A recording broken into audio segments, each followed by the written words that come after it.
Yeah, it's gonna relieve some of that pressure that Norman has, so we can expect Wami to play one of his signatures, right? Like the Pangolier, the Timbersaw, and the Mars are probably Wami's best heroes on the offlane. So this is something he can perform on, gives him the much needed team fight on AG's side. It's not as solid control coming out from AG, especially in comparison to the draft in game 1 with a Ravage. They have some AoE denial with, say, Call Down.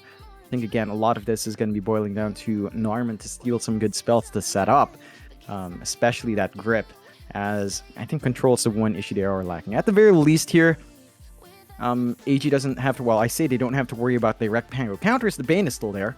So if our Bane is very patient, if Ace 12 is patient once more, they'll always have Grip to deal with a Rolling Thunder and just canceling off that backline jump that AG needs with Disable to kind of stop the snap from at least doing her kisses. So they've got some ways of countering out the Pango. I don't expect Lilgun to draft something like the Bloodseeker as AG was forced to. I don't think there's any need. You already have the Bane to kind of stop the Rolling Thunder anyway. So they're very free here on Lilgun to just pick up their core matchups.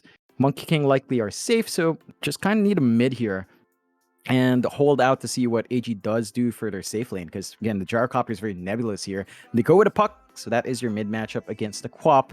And in that lane matchup, it feels like it is fairly even. You have a lot of ways to dodge out as the Puck. At the same time, the Queen of Pain can force the issue much more consistently, especially once you see that orb used up. You can walk up, Scream of Pain, use your dagger, slow them down, get some good damage off, and the Puck has to be on point with the dodges. If you don't manage to dodge out at least 2-3 of that spell uses in the first 3 levels, then the Quap is going to have a regen advantage, and that makes the lane a bit harder to work with. It's not like Quap has a hard time securing runes either. If she does get that value point in Blink, she can match the Puck's pace in contesting runes. Right. A couple banouts to come now. I mean, Lilgun, it seems like just looking for an off-lane here. Army Geniuses. Maybe that pos 1 we're looking for, as they do get rid of the Wraith King. Saw DB last game around play the Riki, and while it was a very, very slow start, they eventually took over the mid game, but you'd have to argue that was more based off the fact that Azura just managed to catch up in net worth, and DB was just kind of following up and initiating with Sleeping Dart. I'm just curious now as to what DB feels comfortable going into against this MK and this Puck. I feel like Wraith King would have been nice. Again, you don't really have that option. You do have things like the Terrorblade, but it hasn't looked amazing as of late. Yeah, I feel like you don't really want to be forced to play around that Metamorphosis timing if you can avoid it. Especially against a fast-paced lineup like Lilgun is running right now. It just feels like you will be punished if you misuse that meta. Other carries like PL are still available, but again, it just doesn't feel very good into a Puck. Not into a Bane either.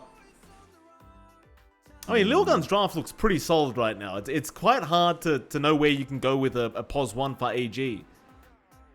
Yeah, it's tough. They've got really tanky front line with Monkey King, really great jump potential with a Puck, follow-up from Bane and Snap.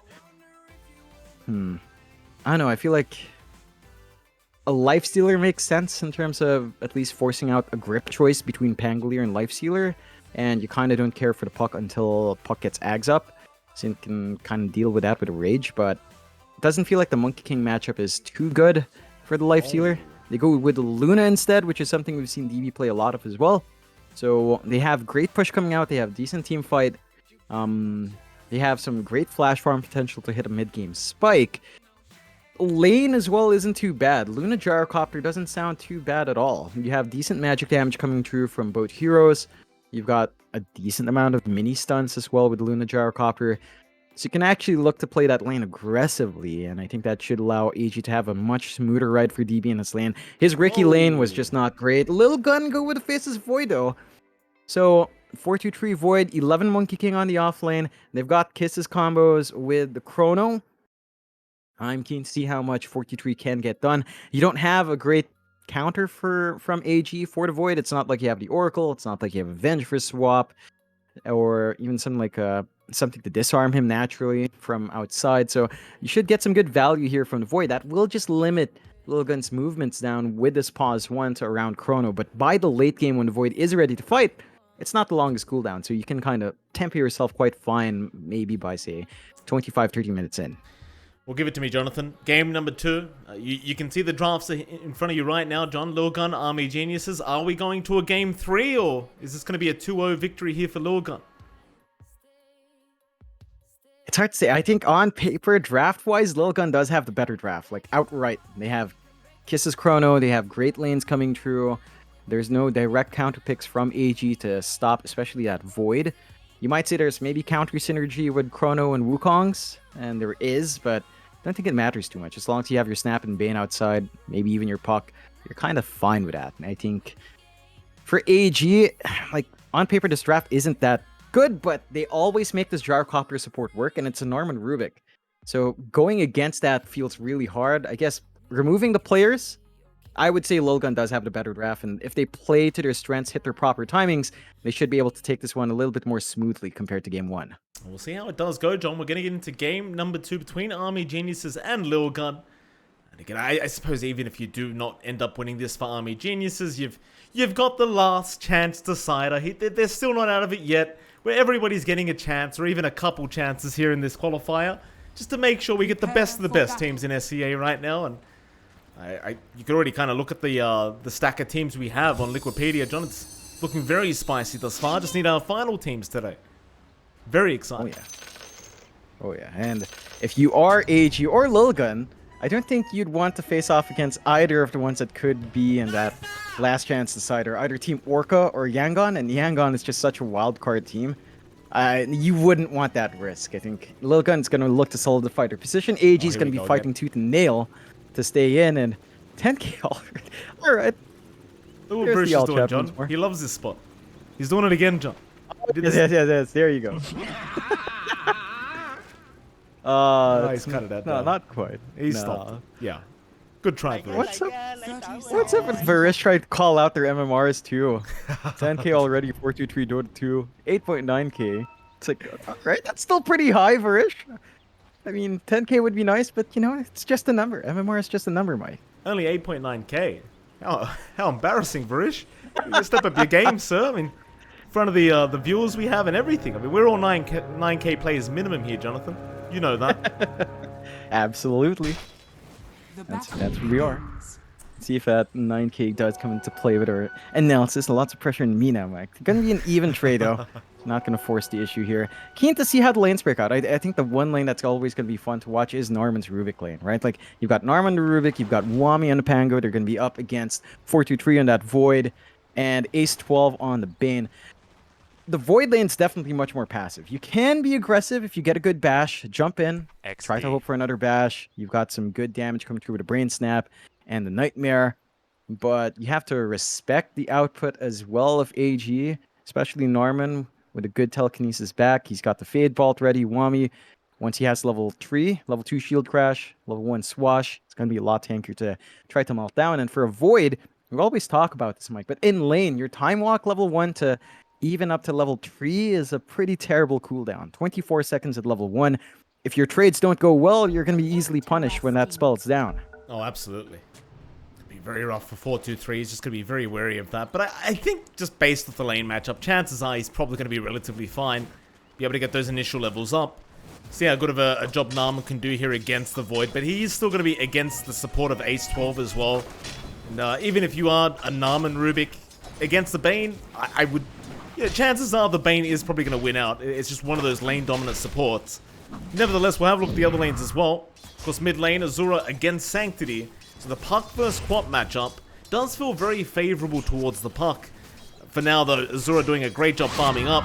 But once you've got the phase shift available on Sanctity, the chances are you are basically going to be able to dodge every spell getting thrown out at you by Azura. For now, though, Azura's doing a fantastic job of just getting the aggression while he still can.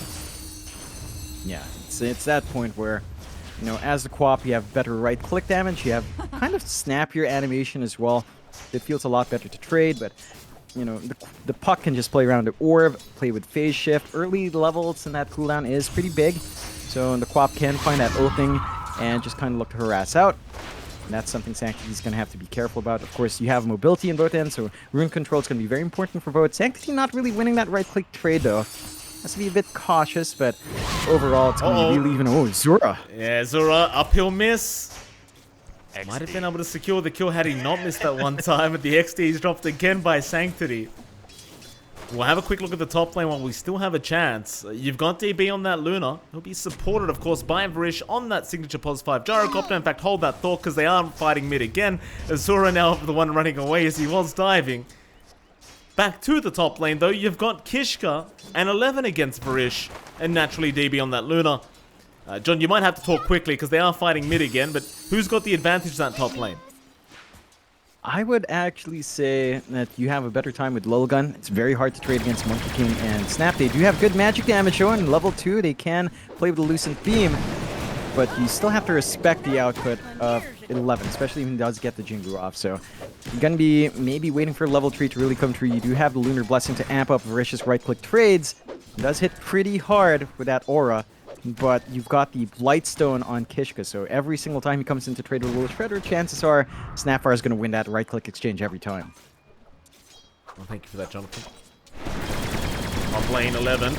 He'll get low right now as Varish really abusing that rocket barrage damage, but Kishka, very nice double stun. He's going to put an end to all of it and does even salve him up.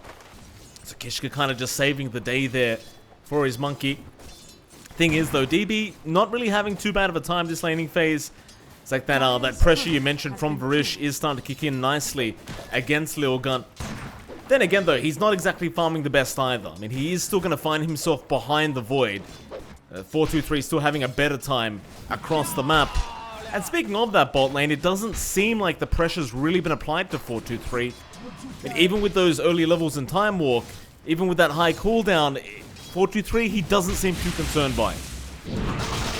Nah, he just needs to space himself well. I think Ace 12 is doing a good job of just cutting him off by putting his body so far forward that when they go in for a trade, they have to worry about Nightmare, they have to worry about the trade, Brain Sap trade, and it's just not something Rubik outright wins when he's faced with that decision. So that is putting a hold on AG's own aggression.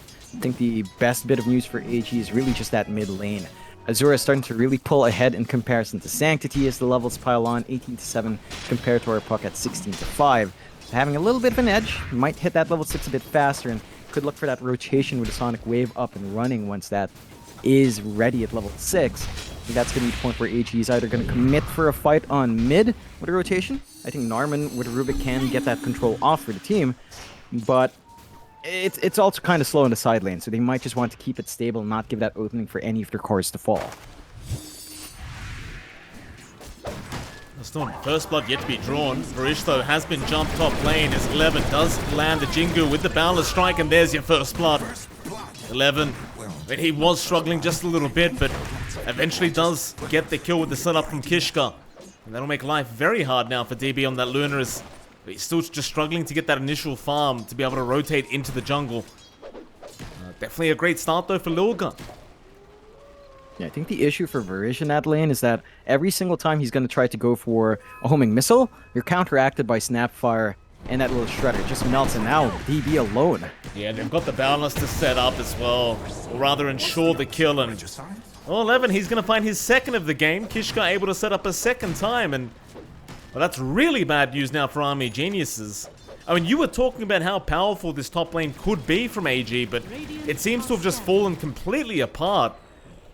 And, you know, that last game, we were, you know, at times questioning the Bloodseekers, you know, the value of the Bloodseeker. We might end up questioning the value of the Gyrocopter very soon, John. And we have seen this multiple times from Varish, and when the Gyrocopter does fall flat, it falls flat really hard as a support. That's going to be the issue for AG going forward. I think at this point, you might want to start investing in stacks for DB. You have great stack clearing in comparison to a Faceless Void farming jungle. So that is something Arm Geniuses can use to their advantage. Flash farm on DB to recover from laning isn't going to be too hard to pull off. But they've done a great job on Lilgun to just keep Varish pressured. He has to maintain the lane. And the moment he leaves, DB is just a sitting duck. And even if he is in lane, he is just down to pull every time. Like, we've seen that homing missile. The little Shredder, the patience from Kishka to just wait for him to get vision on it, pop the little Shredder, burn it down in 3 hits very fast. Takes away a lot of that control and setup to enable that rocket barrage early on. Bottom lane, Wami. Set up here with Narman. In fact, never mind that, because top lane, there is a bit of a dive out onto Barish again, but this time Azura has rotated, still 11, able to pick up the kill, but is going to give his life back the way of Azura. In fact, they'll find a second now. Kishka is going to drop a great rotation out from Azura, and one they desperately needed. I mean, had Azura not done that, that would have been another kill into Varish, and perhaps they could have even chased down DB, but when he makes the play and it works out. Really important for them to find. They also get the bottle top up here for Azura with Varish TPing back in, so they're getting a little bit more, and they are playing off of this really strong lane that Azura has gotten himself. He's still kind of controlling on top of the puck, but it's not like Sanctity's too far back now. Level 7 up as well, Dream Coil ready to go. A lot more slippery to pin down, so the puck's not under any threat of those rotations. And while that movement's out, Wami is left alone. He is playing tag well with 4-2-3, is finding a better end of it, but he has to also kind of play safe. That does give Ace 12 the chance to get the creep pulse off. Can't really contest solo on the Pangolier. They are at least getting some space out for DB to play in the jungle now, but you have to kind of watch Wami. He's so close to level 6. You just want that 6 to be up to get the Rolling Thunder and look for a fight. Yeah, but they've got Chrono. If they wanted to commit, but it doesn't seem like 4-2-3 was confident that he'd have enough damage. Quite frankly, I don't believe he would have really just enough.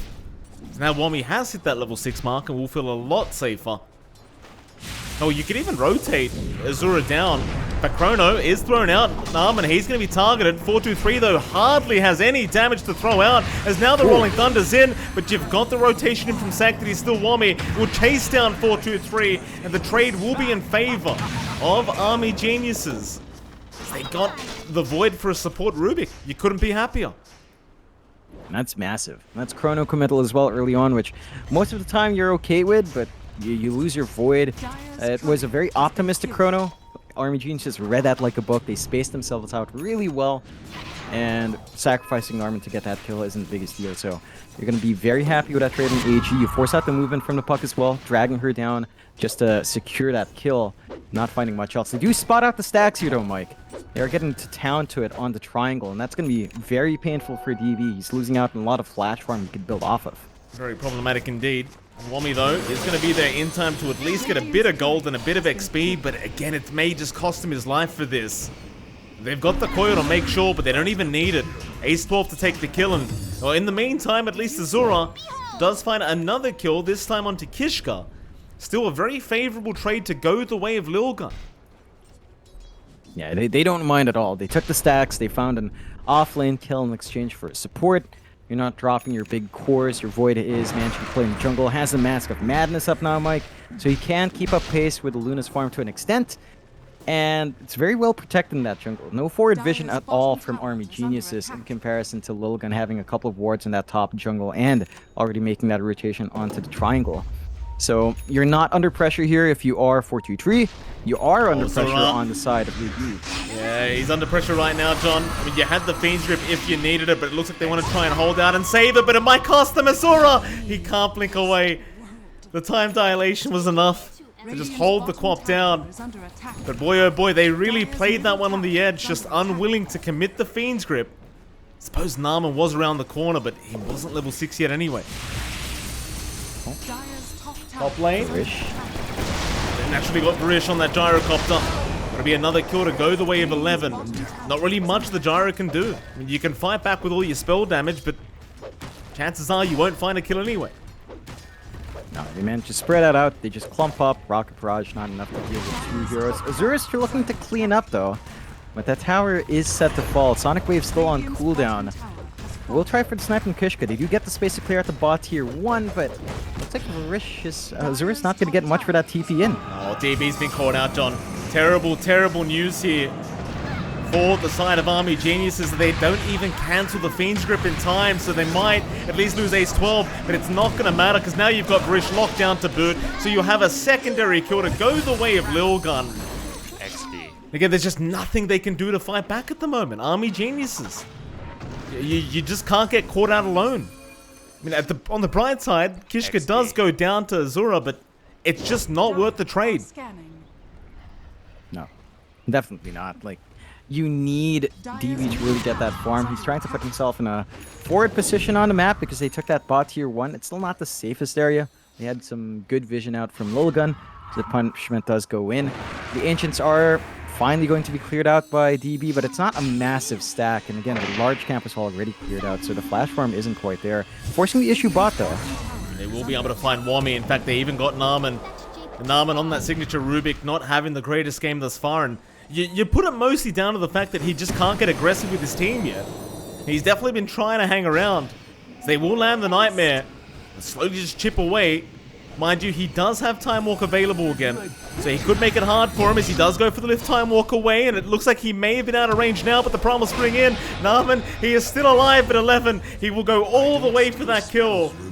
Even forcing the rotation out from Varish, that will eventually just amount to nothing.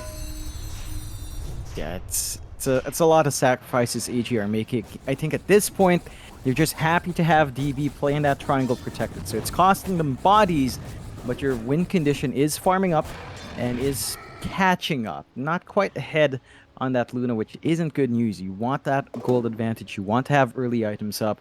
You're at the point where 423 is getting a lot more from the map right now. And that's a Faceless Void. It doesn't flash farm as fast, even with a Mask of Madness in comparison to a Luna. That's not what you want to be seeing here from Army Geniuses. But the network lead is marginal. 1k up for Lilgun, not the biggest.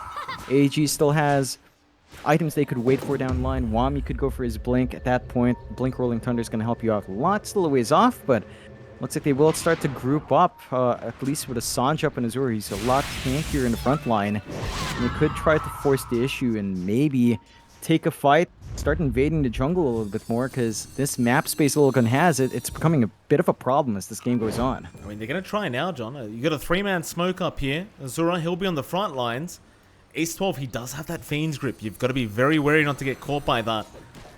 It's Kishka and 11 both down at the bot lane. Kishka's there to break the smoke, though, and it looks like they are going to have to accept the Snapfire kill. Not exactly what you'd want for that smoke if you're Army Geniuses, but at the same time, you won't complain about a free kill at the moment. You take what you can get. They still have the Blink reveal for Wami here, though. Oh, they got a nice stun. Wami may have set up a great kill here for Army Geniuses, and he has. They bait with the double damage rune.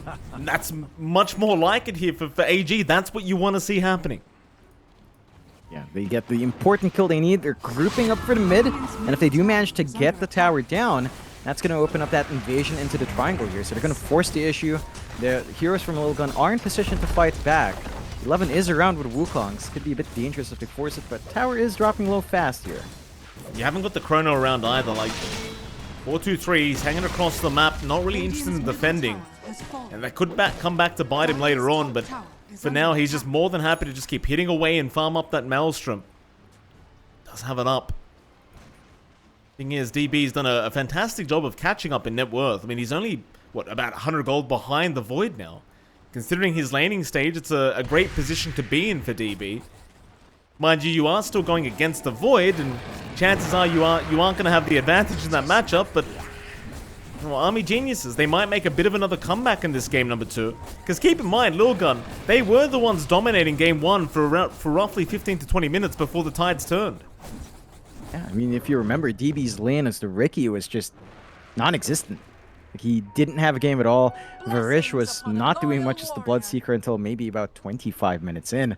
So it was a slow start for AG. This start looks a lot more even. I think that's a lot more playable for them. They still have to be cautious about Lilgun as they're looking for opportunities down bot here, Mike.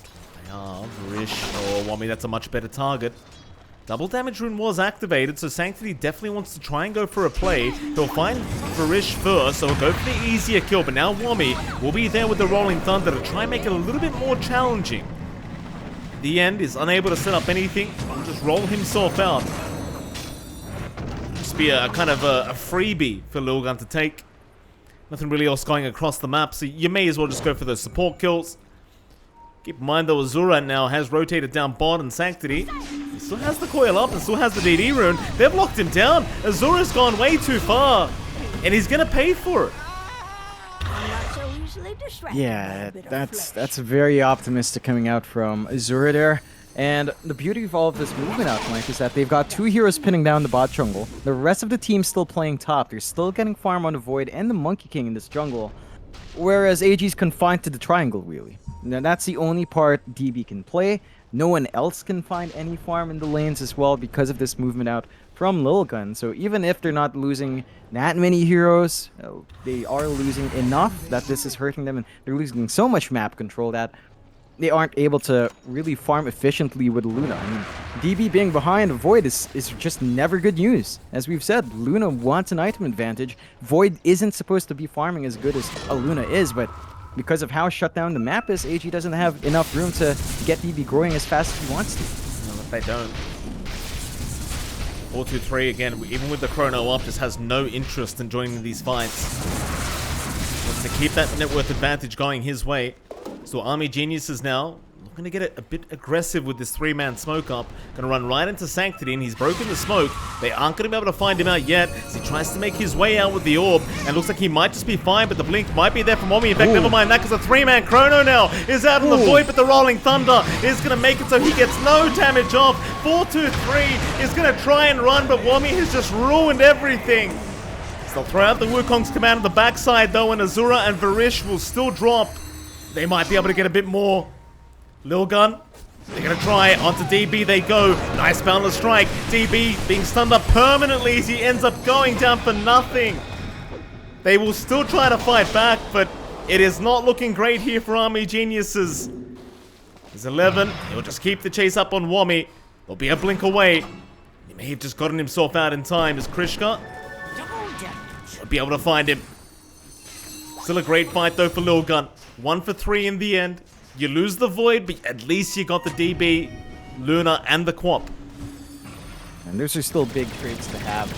I love the play from Wami though, realizing that, yeah, Chrono stops me, but it also stops Void if I'm right next to him, so it forces that choice once again. And I think that's what we have to see more from Wami as these fights break out, but I don't think they're in a position to keep taking these fights right now, Mike. Certainly not. Narman. He's getting some D wards off, but it's probably not worth his own life right now. Not with the way this game's gone. Varish, very, very far forward. Are they going to try and defend Varish here? I just don't think you can. I mean, he's getting D wards out, but again, I just can't say it's worth the life of these supports. No, they're not getting enough in exchange, and this is going to open up that mid push out from Lilgun. No big threats to come out from AG. They already forced Fortify out early as well. So 11 can just kind of take point. He's got very early BKB up and running, Mike. He's very well protected if any sort of jump comes in. And I don't see much in AG trying to stop this. Like, they're in a good flank here for Lilgun to do this out. Great Dream Coil from Sanctity. Catching 2 great targets. That'll be one in the form of Wami. They should have another in Narman, but a blink away from the Rubik. Does give him another chance at life. Army Geniuses are still going to try and hold that mid-tier 1 tower, but that's too late. Kishka gets it done on his own. So you've got the Puck holding them back anyway. So they've just got no choice in the matter but to watch their tower fall. What they got there though, 11. In that tree line, getting so much vision. It's Ace 12. Nightmare is out. They've got Azura. Lift is there to try and help out, but the Fiend's Grip is there in time from Ace 12. They mistimed the lift there with Narman, and that's going to cost the life of the Quap and his own life. I think he reacted with the Nightmare, John, thinking it was a Fiend's Grip, but he got it all the way wrong. Yeah, it got a bit mixed up there. AG does get punished again for just being in the wrong spot at the wrong time. And Lilgun, they just have so much vision out coming from this Monkey King. 11's just at the right spot, giving that 3-dance vision out. They've got good forward wards. They know where DD's playing. They know where the rest of the team is from AG's side, and they can just kind of split them up. You go into the Roche. They've got a lot of damage flying through here with a Monkey and a Void. And AG doesn't have a lot of team fight to contest. They are grouped up and smoking up, but is maybe a bit too late. They might make it in time, though, and force the fight here. Hard to see it, John. I mean, they're getting close, but they've got to jump in immediately, and Roshan is already gone. In fact, will they at least get Kishka? Eclipse committed for that. Rolling Thunder from Wami to try and set up on more. They might be able to find the Bane. It looks like they will with Ace 12 to drop to the Sonic Wave. Is 11 now dropping very low himself. Will be the 3rd to fall. But can they find a 4th? They're trying. Sanctity, though, has made a run. It's going to be a 1-for-3 trade in the favor of Army Geniuses. But I suppose for Lilgun, they do at least get away with the Aegis intact. Time is money. If they save Aegis, they make some sacrifices in losing their supports and their offlane monkey, but you're still in a really good position here for Lilgun. The heroes you did lose aren't too high value. It is a good network swing for the side of AG that they desperately needed, and this should start to level out DB a little bit more. Working onto the Crystallis now, Mike could go for that Silver Edge as we tend to see, or maybe even full Daedalus, depending on what he feels like he needs. But you want this Luna to really at least be within gold range of that Void, and that fight does enable that. Only about 300 gold behind. Not the best scenario for DB, also not worse, but still, Lilgun, they still have all their big spells except for Dream Coil. They're ready to go with a smoke. But they are. Being script, oh boy, they found DB. Fiend's Grip immediately out from Ace 12, and nobody around to break the smoke or even read the smoke from Lilgun. 4-2-3 now, he's still got the chrono. He's looking around to see if he can find a more valuable target than Varish. He won't for now, but he is on his way to Azura. That'll be the one he wants. Dire's top tower is under attack. Leave it be. He's by himself and may lack the damage. You already got that Luna kill again, so you're more than happy right now if you're Lilgun. You see the way they just control the map. Seems like there's nothing Army Geniuses can do but just sit behind their tier 2s and just hope for the best. And they need to find an opening. They need to find a mistake out of. AG doesn't have the greatest initiation potential here, mainly because, again, their biggest initiation spell is Wami's Rolling Thunder. And that's it. Their follow-through for that isn't amazing unless Norman does get a big spell, but it's putting a lot of pressure on him to really perform, and there's only so much you can do as these two heroes, and that's my issue with the draft overall. Like, it just goes back to that. They don't have wide AoE control, they have decent damage in AoE, but not enough to really be impressive, and now Varish is going to get caught out top. Yeah, nice easy nightmare there from Ace 12, and Varish. He's experienced this for the last 2 games, unfortunately. Will drop again. He's just trying to work towards the shards into the 4-staff, but it's just such a tough game for the +5 Gyro. So Army Geniuses, they do smoke up as 4, but they're going to run right into the Kishka. In fact, never mind, they found the Void. 1 life down. They have committed Eclipse for this, but they are going to be able to get away with their lives intact and probably feel... Ooh, maybe not. There is a rotation coming in from Sanctity. He has the coil up. He might be able to reach, and he does. Azura going to get stunned. Do you have the follow-up damage? It looks like they've got the silence. It might just be enough, but no. Azura does blink away. 4-2-3 yet to find a good chrono opportunity. He's not able to make it there in time to just commit it onto the Quap. Nice little hit and run from AG. Taking away the Aegis does buy him a little bit of leeway. It's still going to be a hard fight, especially without the Eclipse, and I think Lilgun realized that. They don't have to back off here. 11 happy to keep going as they find Nyman out on the Rubik, but the time walk away is going to save for now. BKB forced out from 11. Could be an opening from Army Geniuses, if they feel confident enough. Problem is, you've still got the Chrono to worry about. Oh, even the Dream Core is up in 30. 11, he is not backed off. He is keeping tabs on where AG are and what they're up to. It's just a matter of whether 4-2-3 wants to try for a chrono. So the answer might just be no. They see Varish, but they won't make the jump in yet. Still, they are grouped up collapsing, lane. though. It's a slow process here. Kishka trying to bait for the team, but that's not going to work either. Varish is... Oh, he spotted both of them. He found Azura and Varish in the tree line. There's going to be a blink up north, but Ace 12's going to be around, and now the orb does get vision, so Azura going to get Fiend stripped up by Ace 12. They just stayed so long down at that bot lane, just not respecting the Monkey King. Yeah, I mean, it just provides so much vision, right? 11's just been doing a great job of scouting out for the team every single time, finding them these openings. AG just struggling to find control. They managed to get some forward wards on the triangle area of the Radiant. They have a ward watching their own top jungle. They have to play under those wards. They can't afford to outstep their bounds here. Lilgun's just been on point with their movement as a team.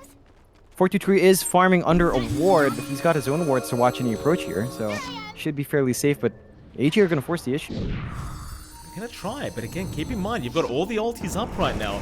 They found Kishka, but I don't think it's gonna be quite enough. In fact, 423 now, he's in with the chrono. He found both supports. It'll go right after Narman into Kishka. That'll be another. In fact, DB popped the Eclipse, but he's been caught out, and the Eclipse does absolutely nothing. He'll try to BKB and run, and that might be enough. The chase does continue. Lilgun. CDB, and there's your Dream Core now, locking him down into the Mortimer's Kisses, but 423! Oh, he got caught with his pants down, and they just blow him up. So it's not all bad for Army Geniuses, but they are set to lose even more now as Wami. Well, actually, they'll turn. Back in on. Azura, though, in trouble. The Quap is going to be able to blink away, and instead it will be Wami to drop on the Pango. Still 4 heroes down for Army Geniuses at the cost of 1 for Lilgun. Can't really be too sad about that. Definitely really happy here on the side of Lilgun. Sure, you drop your Void once more, but you're finding the big kills. You're killing off that Luna. You're slowing down that pace here from DB. You're really starting to lag behind. Still okay behind Void. No item advantage at all. And AG are forced to kind of try to fight outside. Still a risky position, even with some of these spells down. They've still got a lot of control on the side of Lilgun. And they love hunting Narman down every chance they can get. They'll do exactly that. In fact, Varish, the 2-for-1 special is here, but Kishka now, he's the one in danger. He got the Scatter Blast, and there's your Fiend's Grip. Once again, locking down the Quap. Azura can do nothing about it. Varish even just trying to trade, but they've got the Shadow Amulet. The Bane is going to survive. 11 is forced to pop the BKB, but he will make it out, it seems like, as the Swashbuckle will not land either. Nothing working for Army Geniuses. In fact, Wami, oh, that's a big amount of damage with the Boundless Strike from 11. I feel like if you're Army Geniuses, you just stay away from that bot lane now. Yep, that's the second fight in a row. They were just kind of hanging around bot, maybe a bit closer to their tier 2s this time around, but they just constantly force that issue. And they just don't have anything to scout out the Monkey King. They have so much mobility on the side of Lilgun, so much info on the map. They can read what AG wants to do every single time. Now you have to deal with double damage on 423. Scotty's about to fly in as well. Not too far off from that. And our Void is just becoming this massive issue. He has a BKB for protection from Wami's Rolling Thunder play, so even that as a cancellation is not going to work. And I think the side of AG just needs to play high ground. They have good counterfight, but they can't afford to get picked off like this one by one. Oh, Sanctity's being so annoying to on this park.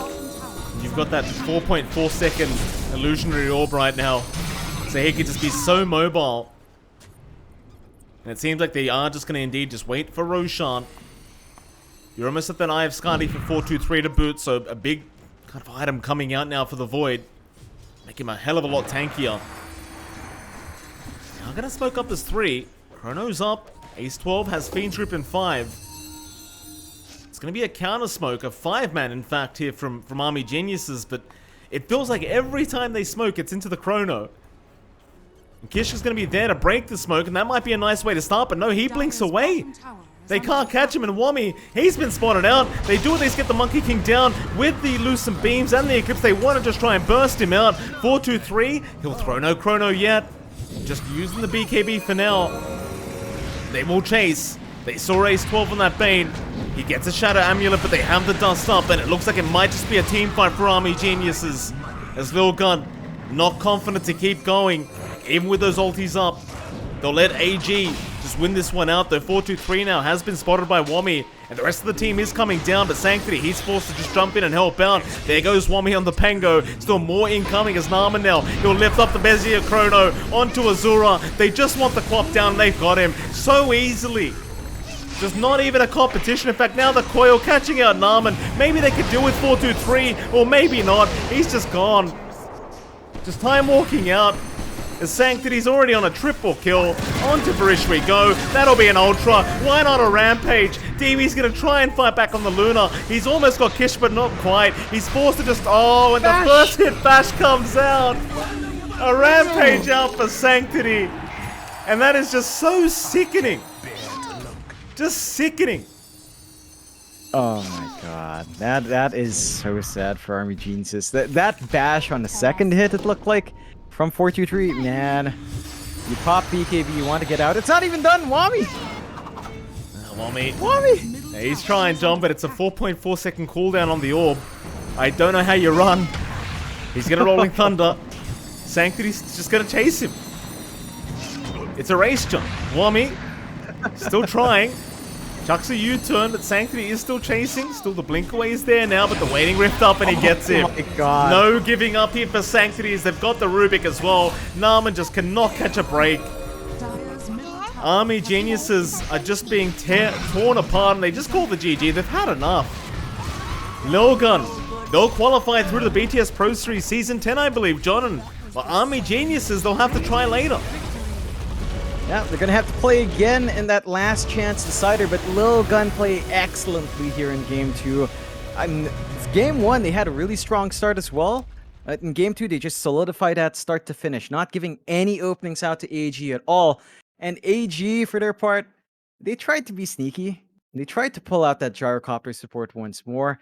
I think a lot of the teams are ready for it because again, we saw a lot of it in BTS Pro Series 9. It's just something they've done before.